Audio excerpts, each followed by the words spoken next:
말씀 안 드려도 이런 다 아시겠지만 정확하게 제가 논증을 좀 해드리겠습니다. 중앙선거관리위원회는 언제 만들어졌느냐? 대한민국의 건국 때는 없었습니다. 건국헌법이 존재하지 않았어요. 언젠가면 이공화국 때 만들어졌습니다. 그 이공화국 때 중앙선관위가 만들어지게 된 배경은요, 바로 직전에 60년 3.15 부정선거가 있었기 때문에 선거관리를 행정부에 맡겨서는 안 될 것이다. 행정부로부터 분리되어 있는 독립된 헌법기관이 맡으면 좋겠다라고 해서 제2공화국 때 처음으로 만들어졌습니다. 그런데 지금 세월이 지금 한 60, 70년 흘렀지 않습니까? 흘렀는데 지금도 우리나라는 헌법에 중앙선관위를 헌법기관으로 두고 있는 것이, 제가 소개를 했지만 전 세계 헌법 예 중에서 헌법에다가 중앙선관위와 같은 기관을 둔 나라가 4나라밖에 없습니다. 인도, 엘살바도르, 필리핀, 한국이에요. 앞에 3개 나라는 우리가 본받을 만한 나라입니까? 아니죠. 엘살바도르? 그럼 자 어디 있는지 잘 모르잖아요. 그렇죠? 하여튼 이 지구상에 있어요. 그런 나라가 4개만 헌법기관으로 되어 있단 말이죠. 그 위에 있는 미국, 독일, 일본은요, 법률기관으로 되어 있습니다. 독립된 법률기관이에요. 그러면 헌법기관과 법률기관의 차이는 뭐냐? 쉬워요. 헌법기관이라는 것은 뭐냐면 헌법에서 직접 근거로 만들어진 기관을 헌법기관이라 그러는 거예요. 아주 쉽죠? 법률기관은 법률에 근거해서 만들어지는 것이에요. 중앙선관위는 헌법에 근거하고 있기 때문에 헌법기관이다 이렇게 말을 하게 되는 것입니다. 다음이요. 먼저 이 중앙선관위의 구조를 보시면 9사람으로 되어 있는데 대통령이 3명을 임명합니다. 임명. 3명은 국회에서 선출합니다. 3명은 대법원장이 지명을 해요. 또 우리나라는 이 시스템이 이상하게 이 어떤 기관을 만들 때 대통령, 국회, 그다음에 대법원이 3분의 1씩 나누어서 권력기관 구성에 관여하는 것을 되게 좋아하는데, 제 개인 생각에는 200석이 돼서 헌법 개정하게 되면요, 이런 거 다 없애버려야 됩니다. 그게 무슨, 잘 알고 아멘 하셔야 돼요. 무슨 말인가 하면 대법원장이 각종 그 3명씩 임명하는 일이 많이 있어요. 그건 김명수 때문에 그런 것이 아니라 누가 대법원장이 된다 하더라도 대법원장이 조금 나서서 이런데 이 국가 일에 관여해서는 안 된다는 측면에서 필요 없다는 그런 뜻입니다. 그런데 9사람 아닙니까? 헌법은요, 중앙선관위 위원장을 어떻게 선출하는가 하면 호선, 자기네끼리 모여가지고 대위원장을 뽑도록 되어 있습니다. 헌법의 명령이에요. 그런데 지금껏 우리나라는 60년 동안 어떻게 해왔느냐? 호선하지 않았습니다. 대법원장이 임명하는 중앙선관위 위원장, 중앙선관위 위원, 즉 대법원장이 3명 하죠? 3명 지명할 때 대법원장은 관례상 현직 대법관을 1명 임명했어요. 대법원장이 임명하는 3명 중에서 한 사람을 현직 대법관으로 임명을 했다 이런 뜻입니다. 아시겠죠? 그럼 현직 대법관이 선관위의 위원장을 맡도록 관행적으로 수십 년 이끌어져 왔다 이런 뜻이에요. 그렇기 때문에 중앙선관위는 누구의 입김이 강하겠어요? 대법원장 입김이 강한 것이고, 현직 대법관이 위원장으로 되어 있기 때문에 전체가 대법관의 색깔에 따라서, 대법원장의 색깔에 따라서 중앙선관위가 왔다 갔다 할 수 있다 이런 뜻입니다. 그러면서 9명 아닙니까? 9명인데 선관위는 9명이 상근을 하지 않습니다. 9명 중앙위원회 선관위 위원이 상근하지 않아요. 왜냐하면 상근할 필요가 없습니다. 중앙선관위는 뒤에서 보겠지만 할 일이 거의 없어요.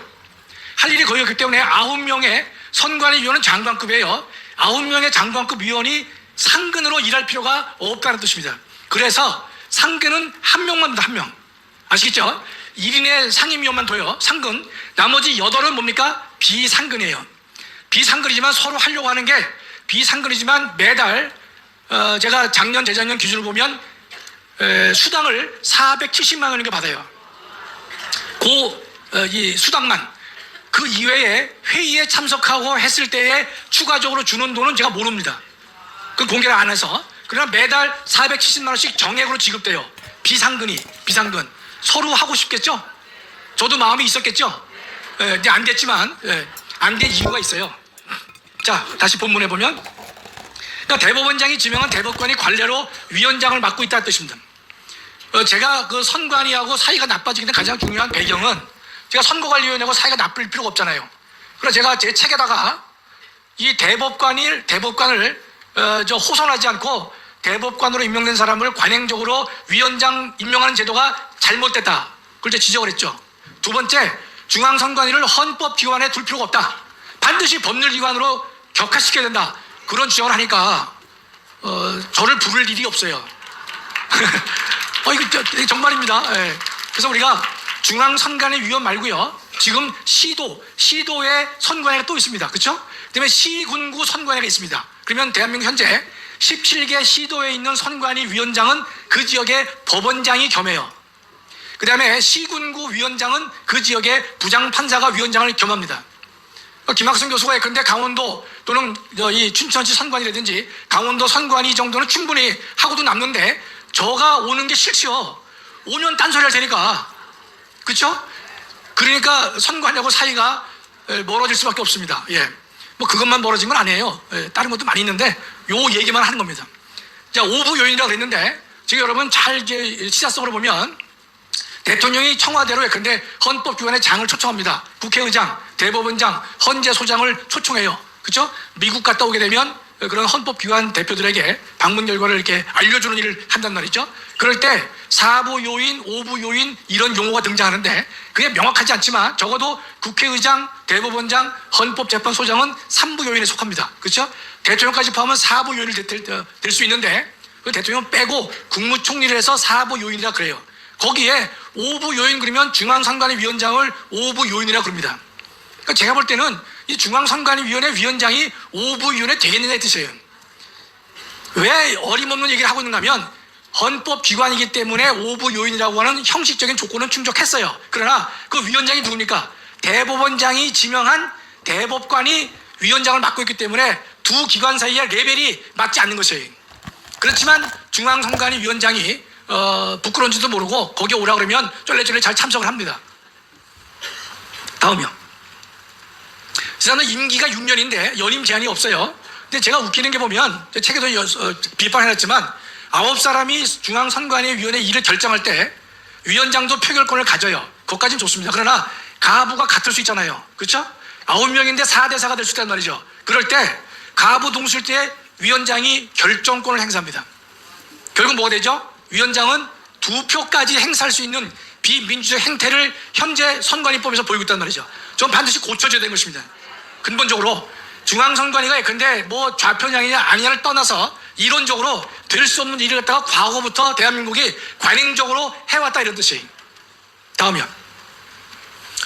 제가 중앙선관위가 왜 할 일이 없느냐? 업무는 딱 3가지입니다. 여러분 다 외울 수 있어요. 선거사무 하나. 어렵지 않죠? 두 번째 국민투표 사무. 국민투표 이전까지 있었어요? 87년 헌법부터 지금까지 국민투표는 없었어요. 그러니까 국민투표라고 하는 제도는 있었어도 한 번도 한 적이 없으니까 일이 없는 거죠. 그러니까 뭐만 있어요? 선거 사무만 하는 거예요. 3번째가 정당 사무입니다. 정당의 설립, 활동, 등록, 해산 사무. 이것밖에 하질 않기 때문에 중앙선관위의 위원 9명이지만 9명이 매번 출근할 필요가 있냐 뜻이에요. 없어요. 그래서 1명의 상임위원만을 임명하고 있다 이런 뜻입니다.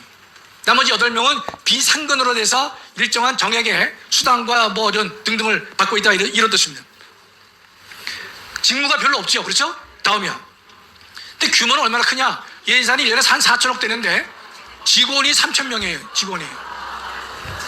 17개 시도 선관위가 있는데 법원장이 위원장으로 있고 시군구면 부장판사가 위원장이에요. 제가 만약에 춘천시 선관위 위원으로 갔거나 강원도 선관위 위원으로 갔으면 내가 얘기를 했을 거예요.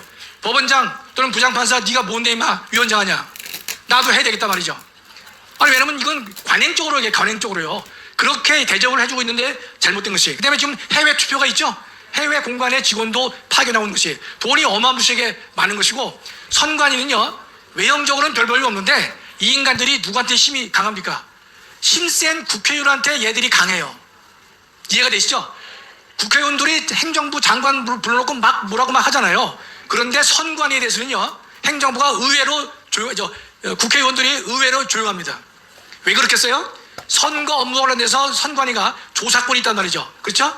정치자금법 위반했느냐, 선거 비용을 초과했느냐 안 했느냐에 대해서 권한을 갖고 있기 때문에 힘이 없어 보여도 은근히 힘 있는 국회의원에게 강제적 지위를 갖고 있는 것이 중앙선관위다 이런 뜻입니다. 다음이요. 지금 감사원은 어떤 일을 하느냐? 헌법 97조인데요. 잘 보세요 여러분. 국가의 세입 세출의 결산 업무를 감사원이 해요. 이건 잊어버리세요. 우리가 알 필요 없단 말이죠. 두 번째, 국가 및 법률이 정한 단체의 회계 검사를 합니다. 감사원은 거기서 법률이 정한 단서도 잊어버리세요. 국가에 대한 회계 검사를 해요. 따라서 감사원은요, 대통령실이건 국회건 법원이건 헌법재판소건 다 국가죠. 거기에 모든 회계 검사는 감사원이 할 수 있습니다. 그렇죠? 헌법 조문상 그렇게 됐단 말이죠. 근데 직무감찰은 뭐로 된다면 행정기관 및 공무원의 직무에 관한 감찰로 돼 있어요. 그러면 회계검사와 직무감찰은 다른 겁니다. 회계검사는 대한민국의 모든 기관이 회계검사를 받아야 돼요. 예외 없습니다. 그런데 직무감찰은요, 헌법에서 행정기관이라고 돼 있거든요. 그러니까 중앙선관위가 뭐라고 항변하냐면 우리는 행정기관이 아니기 때문에 직무감찰을 받을 필요가 없다라고 항변을 해요. 일리 있어 보이죠, 그렇죠? 그러나 분명한 것은 봐요, 행정기관 및 공무원의 직무에 대한 감찰이에요. 이 말은 뭔가 하면 행정기관에 대한 감찰은 직무감찰만 할 수 있고 다른 기관은 할 수 없다는 뜻인데, 그러나 공무원에 대한 직무감찰은 다 할 수 있다는 것이 헌법의 기본 원칙이란 말이죠. 공무원의 직무예요. 그렇기 때문에 국회건 법원이건 헌재건 모든 공무원에 대한 직무감찰을 감사원은 할 수가 있습니다. 그런데 우리 감사원법은요, 한 걸음 물러났어요. 어떻게 물러났느냐? 다만 공무원의 직무감찰을 보시면 국회, 법원, 헌법재판소 공무원은 제외시켰습니다. 그러니까 감사원법에서는 우리가 직무감찰을 할 수 있지만, 그러나 국회의 공무원, 법원 공무원, 헌법재판소 공무원에 대한 직무감찰은 자체적으로 맡기고 우리는 관여하지 말자. 잘못된 것은 아니에요. 나름의 의미가 있습니다. 헌법기관 사이의 문제이기 때문에 헌법기관의 독립성이라든지 자립성을 확보해주기 위해서는 모든 것을 다 처리할 수 있다는 사고가 꼭 옳은 것은 아니기 때문에 그런 것이에요. 그런데 이 보면요, 여기 중앙선관위가 있습니까 없습니까? 없어요. 뭐를 의미하는가 하면 헌법에서는 공무원에 대한 직무감찰을 다 할 수 있어요. 할 수 있지만 감사원법은 한 템포 죽여서, 그러나 국회나 법원이나 헌법재판소에 대해서는 독립된 기관의 헌법기관성을 존중하기 위해서 직무감찰은 하지 않겠다. 그렇게 법률로 만들어지는 것이, 명시적으로 여기는 선관위가 언급되지 않습니다. 그렇죠? 그렇다면 중앙선관위는 감사원의 직무감찰을 받아야 돼요? 받지 말아야 돼요? 당연히 받아야 되는 것이, 헌법과 법률을 종합해서 본다면 당연히 받아야 된다, 이런 뜻입니다. 다음이요. 여기서 우리가 그러면 감사원이 왜 중앙선관위는 감사원법을 만들 때 국회와 법원과 헌재는 언급하면서 중앙선관위는 왜 빼지 않았느냐, 빼지 않았냐는 의문이 생길 수 있지 않습니까? 그렇죠? 이렇게 보시면 돼요. 첫째, 입법은 뭔가 하면, 여러분 삼권 분립을 잘 아시잖아요. 삼권. 입법은 뭔가 하면 법을 만드는 거예요. 이제 썼죠? 법을 만드는 것. 어렵지 않죠? 법 제정. 사법은 뭔가 하면 법을 판단하는 것이. 여유가 되시면 이 문장은 암기해도 좋아요. 암기해도. 법을 제정한다. 제정은 다 알지만 사법이 뭐냐 할 때 법을 뭐 한다고요? 판단한다. 여성들이 많으니까 잘 외우실 것 같아. 법을 판단해요. 행정은 법을 집행하는 것이. 이걸 여러분 정확히 알고 있으면 우리가 뭔가 표현할 때 아주 정확합니다. 법을 집행하느냐, 법을 판단하느냐, 법을 만드느냐, 그 뜻이에요. 그러면 선관위가 담당하고 있는 사무가 세 가지라고 했죠? 선거 사무, 국민투표 사무, 그 다음에 정당 사무죠. 세 가지 사무는 여러분 머릿속에 그려보세요. 법을 만들고 있나요? 아니죠. 법을 판단하는가요? 아니에요. 법을 집행하고 있어요. 그렇죠? 그러니까 대한민국 헌법은 선거 사무, 선거, 국민투표, 정당 사무는 법을 집행하는 행정 영역에 속하는 것이지만, 대한민국은 특별한 이유 때문에 별도의 헌법기관을 만들어서 세 가지 업무, 법 집행에 속하는 업무 중에서 요 세 것만 끄집어내가지고 별도의 헌법기관을 두어서 그 일을 만들게 했고, 그 일을 60년 해왔다는 뜻이에요. 지금에는 어떻습니까? 지금에는 제가 왜 그런 주장을 하냐면, 지금은 그렇게까지 할 필요가 없다는 것입니다. 단순하게 우선 법 집행기관이기 때문에, 법 집행 행위에 불과하기 때문에 하위인 법률기관으로 두되 독립성만 유지하면 되는 것이지 굳이 헌법기관까지 만들어 둘 이유는 없다, 이런 뜻입니다. 다음이요. 자, 이 선관위가 두 가지의 비리를 하고 있어요. 하나는 채용비리, 하나는 이제 국정원의 보안심사를 거절하고 있는 것인데, 채용비리를 보시면 전현직 사무총장, 전현희가 아니에요. 전현직 사무처장하고 처장과 차장이 이 비리에 연루되어 있습니다. 근데 자기 자녀를 채용할 때 이들이 결재권자였어요. 때문에 면접관은 뭐냐? 다 아버지의 동료예요, 동료. 근데 요 채용할 때 6에서 10명인데요. 확정된 건 아니지만 6에서 10명 정도라고 하는데, 대부분 다 얼마나 뻔뻔한가 하면 자기 아버지가 근무하는 지역에서 채용이 된 거예요. 여기서 중요한 것은요, 신규 채용이 아니에요. 그걸 잘 알아두셔야 돼. 신규 채용 때 이 아들, 딸들이 어떻게 되냐면 딸은 일반 공무원 9급이나 8급이 된 거예요. 된 다음에 선관위로 전직을 시켜서 경력 채용을 하게 된 것이. 그런 수법을 왜 썼겠느냐? 선관위로 들어오려면 어떻습니까? 선관위 시험을 다시 봐야 되는 거예요. 다른 뭐 공무원 됐더라도 선관위 공무원 되려면 선관위 시험을 별도로 봐야 됩니다. 별도로 보려면 또 어렵잖아요. 그렇죠? 그래서 경력직으로 얘들을, 자기 아들, 딸들을 끄집어 드린 거예요. 그럼 경력직으로 뽑으려니까 뭐가 필요합니까? 선관위에 결혼이 생겨야 돼요. 결혼이 생겨야 들어올 거 아닙니까? 그렇죠? 통상 결혼이 생기면 정규직을 뽑을까요? 안 뽑을까요? 뽑아요? 아니, 근데 지금 육아휴직이다, 뭐 등등 출산휴가 있다. 그러면 정규직을 뽑아야 안 뽑아요? 안 뽑죠. 뽑으면 문제가 생기잖아요. 그렇죠? 그러니까 임시직으로 그 자리를 대체하는 게 원칙인데, 선거 때서 그 직원들이 출산휴가, 육아휴직 뭐 이런 걸 많이 합니다. 그러니까 사람이 비어요. 사람이 비니까 경력직을 정규직으로 채용한 인간들이 이 인간들이란 말이지. 이거 누가 개새끼라고 그랬는데 딱 맞는 얘기예요. 예. 뭐 개자식이건 개새끼건. 예? 그러니까 이 출산과 육아휴직이 생겼을 때는 임시직으로 사람을 메꿔야 되는 건데, 이거를 정규직으로 경력직으로 옆에서 이동시켜가지고 채용을 한 인간들이 바로 중앙선관위에 이 작자들이 있죠. 그 다음에 거기 자기소개서를 씁니다. 요새는 자기소개서를 못 쓰게 해요. 자기소개서 쓰게 되면 지원하는 사람이 배경이 드러나기 때문에 못 쓰게 해요. 그런데 여긴 다 쓰게 했어요. 그래서 뭐라면 우리 아버지가 선관위의 공직에 근무하고 계십니다. 아버지의 준법 정신을 따라서 훌륭하게 준법 정신을 배우고 익혔습니다. 뭐 그게 쭉 나와요. 예. 아유. 여러분, 공무원은요, 사촌 이내 친척을 채용하게 되면요, 보고하게 되어 있습니다. 우리나라 법제도가 허술하지 않은데 안 지키는 거예요. 자기 아들, 딸들 채용하면서 신고도 안 했단 말이죠. 이런 인간들은 어떻게 됩니까? 뭐 죽이기까지 못하더라도 하여튼 법대로 알아 최고로 처벌을 할 수밖에 없다는 거죠. 그렇기 때문에 계속해서 이 감사를 고부하고 있는 것이에요. 또 하나요.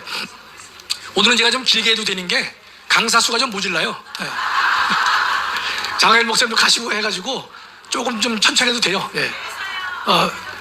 물론 재밌죠. 예. 다음이요. 예. 그 두 번째 비리는 뭐냐? 국정원하고 행안부가 보안 점검 요청을 했는데 인간들이 거부를 했어요. 그러면 근데 북한 사이버 공격이 7건 있었는데 6건을 이 중앙선관위가 인지를 못했습니다.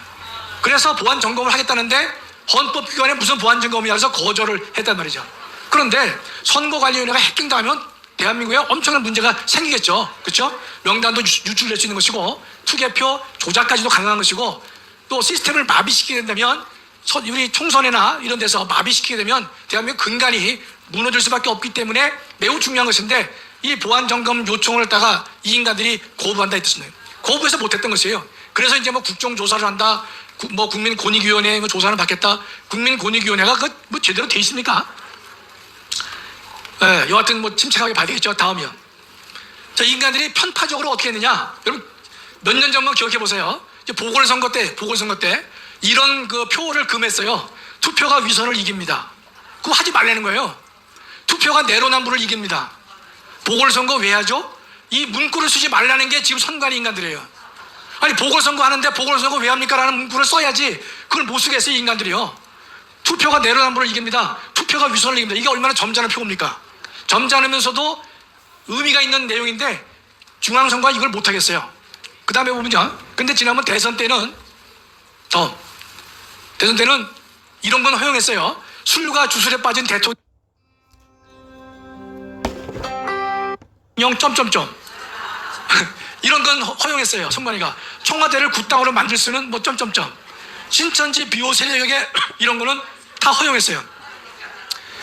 그래서 제가 이 인간들이 왜 이렇게까지 편향적으로 한쪽에 편을 드느냐, 제가 감각이 떨어져서 몰랐었는데 정말로 알 수 있겠더라고요. 그러니까 이제 민주당과 선관위가 한 통속이 돼가지고 나라 전체를 정말 지저분하게 만들고 타락하게 만드는 원흉의 역할을 앞장서서 했던 인간들이에요.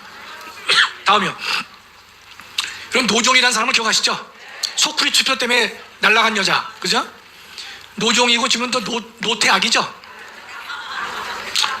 근데 지금 노종이만 제가 말씀드리면 재밌어요. 여러분, 이런 이면의 얘기를 들어보니까 정말 정치하는 놈들이 얼마나 타락했는지 치밀하게 한지를 알 수 있는데, 노종이는 소부주심 이 사건을 전원 합의로 옮긴다. 이게 무슨 말인가 하면 대법원은요, 여기는 물도 안 주네.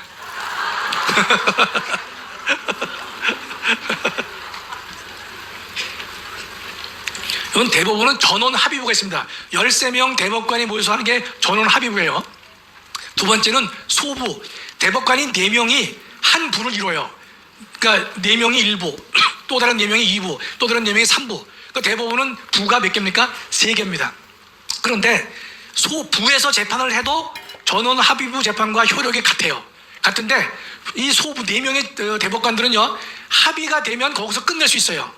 근데 합의가 안 되면 전원 합의부로 넘어갑니다. 요건 이 정도는 오늘 알아두셔야 돼. 자유마을 운동가의 이제 대표들이라면 이 정도 법상식은 알아둬야 된다는 뜻이에요. 부가 몇 개예요? 3개. 한 부당 몇 명? 4명. 옛날엔 3명이었는데 4명이에요. 부에서는 합의가 4시 일치하면 끝나. 일치가 안 되면 전원으로 넘어갑니다. 그렇죠? 그런데 노종이가 소부 주심 4명의 이 작은 부에서 얘가 주심을 맡았는데 이재명 사건입니다. 이재명 사건에서 합의가 안 되니까 이 인간이 합의가 안 되는 이유로 어디로 옮겼어요? 전원 합의부로 넘겨요. 그 이재명 사건이에요. 2020년 다시 와. 이재명 선거법 위반을 노종이가 부에서 맡았다가 전원 합의부로 넘기는 거예요. 노종이가. 그러니까 전원 합의부에서 어땠습니까? 7사람이 무죄, 5사람이 유죄를 한 거예요. 그래서 이재명이가 구제가 된 겁니다. TV 토론에서는 거짓말을 해도 괜찮다, 허위사실 공표가 안 된다라는 해괴망측한 논리를 해서 만들어낸 게 조사건이에요. 조사건. 요 사건의 시작이 누구부터 했습니까? 노종이 요 인간부터 이게 시작을 했단 말이죠. 자, 이 판결이 끝난 다음에 노종이는 어디로 가느냐? 중앙선관위 위원장으로 임명이 돼요. 그럼 대법관도 그 안에도 다 서열이 있을 거 아니에요. 그렇죠? 누가 먼저 되느냐? 장로지만 보면 장로를 먼저 된 사람과 늦게 된 사람 사이는 약간의 격차가 있습니다. 그렇죠? 예. 목소리도 좀 달라져요. 근데 여기 선관 노종이는요, 대법관 중에서 서열 10번째. 그럼 바닥이죠, 바닥. 그럼 이 인간을 대법관, 중앙선관위 위원장으로 해줄까요? 안 해줄까요? 안 해주는 거죠, 상식적으로. 그런데 이 사건이 끝난 다음에 노종이를 선관위 위원장으로 보내주는 것이. 근데 이 노종이가 임기가 언제 끝나느냐? 내년 8월에 끝나요. 그러면 노종이는 관뒀지만 노종이를 보냈을 때 김명수나 문재인이가 어떤 대화를 나눴을까요? 얘를 첫째, 이재명 사건의 공로로 중앙선관위원장을 보내주자. 첫째죠. 그렇죠? 두 번째는 내년 8월에 끝나니까 지난번 22년 대선과 내년 총선까지도 노종이가 맡을 것을 원했던 것이죠. 이해가 되시죠? 그 뜻은 누구의 뜻이었을까요? 문재인 그 인간의 뜻이었다라고 단정은 못하지만 거의 그렇게 볼 수밖에 없단 말이죠. 그러니까 이 인간들이요, 얼마나 철저하게 국정을 농락하다서 알 수가 있는 것이에요. 이재명의 건을 갖다가 무죄로 만들기 어려우니까 전원 합의로 넘겼고, 거기에 김명수가 5대 6대 5인가에서 김명수가 표를 던져서 7대 5로 만들어줘서 이재명이를 구출해주고, 거기에 또 누가 여러분 지금 의혹이 있죠? 권순일 그놈이. 근데 지금 거기에 대장동에 김반배가 연락을 해서 지금 아직 그 사건이 해결이 안 되고 있잖아요. 그런 전후에 생긴 게 바로 그때 사건인데, 그러니까 노종이가 이재명 그 사건에서 공을 세웠기 때문에 중앙선거위원장으로 가고, 갈 때는 서열 12에 불과했지만 내년 8월까지 임기를 얘는 가지고 있었기 때문에 2022년 대선과 내년 총선까지도 네가 장악을 해라 말이죠. 열심히 해보라. 그런 뜻에서 그 인간을 보냈다라고 말을 해도 합리적 의심이라고 우리 봐야 될 것이에요. 그러나 역시 거짓은 없습니다. 거짓은. 인간의 소쿠리 투표 때문에 물러났지만, 그러나 여하튼 이것이 지금의 중앙선관위가 하고 있는 작태입니다. 작태. 따라서 반드시 윤석열 대통령께서는 이 문제를 바르게 고쳐야 될 것이고, 때문에 이제 윤 대통령이 임명할 수 있는 이제 케이스가, 대법관은 14 중에 13명을 임명할 수가 있는데 중앙선관위는 아직 좀 임기가 좀 남아있기 때문에 당장은 못 고칠 것 같은데, 여하튼 우리 이 국민들이 깨어 있어서 이 문제를 고쳐야 할 것이다. 더 나아가서 우리가 압도적으로 승리를 하게 되면요, 이런 문제가 다 해결된다고 저는 생각하는 것입니다. 그래서 우리가